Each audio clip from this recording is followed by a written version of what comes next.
Hi friends, welcome to my YouTube channel. आज भाषा शिक्षण में पहला पाठ है भाषा का स्वरूप और साहित्य।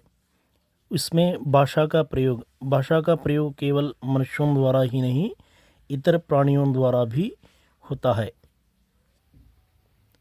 जानवरों की भी भाषा होती है। गर्मी में हांफता हुआ एक कुत्ता हमारे पास आकर खड़ा हो जाता है और कूं कूं करता है। वह अपनी भाषा में हमसे पानी मांगता है। ठीक रोटी खाने के समय एक गाय हमारे द्वार पर आकर खड़ी हो जाती है।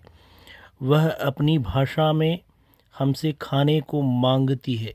पेड़ पौधों की भी अपनी भाषा होती है।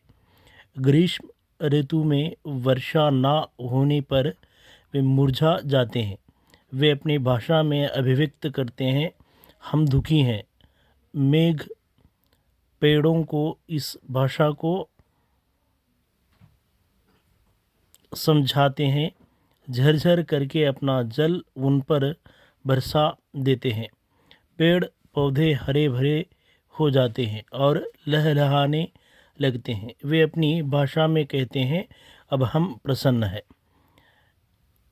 इस अनुच्छेद का सारांश यह है, हर एक मनुष्य और जंतु प्राणी में अपनी अपनी संकेतों द्वारा भाव को प्रकट करते हैं।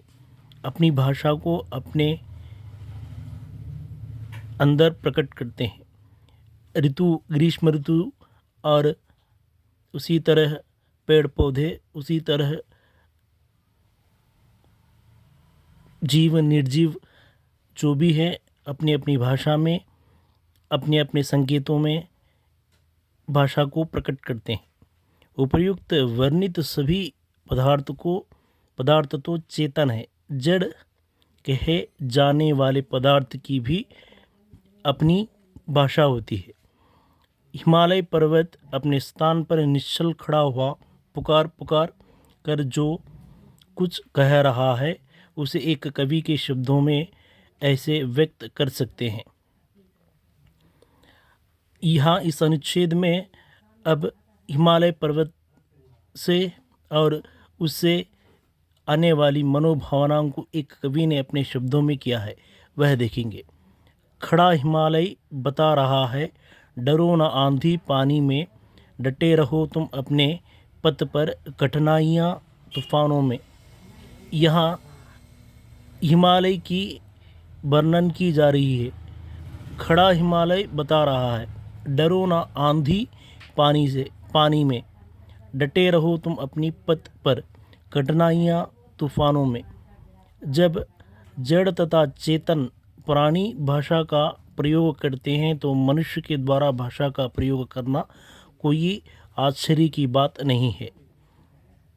यहाँ कहते हैं, निर्जीव और सजीव प्राणी जो भी रहते हैं उनसे भाषा का प्रयोग होता है और मनुष्य द्वारा भी भाषा का प्रयोग कोई आश्चर्य की बात नहीं होता है।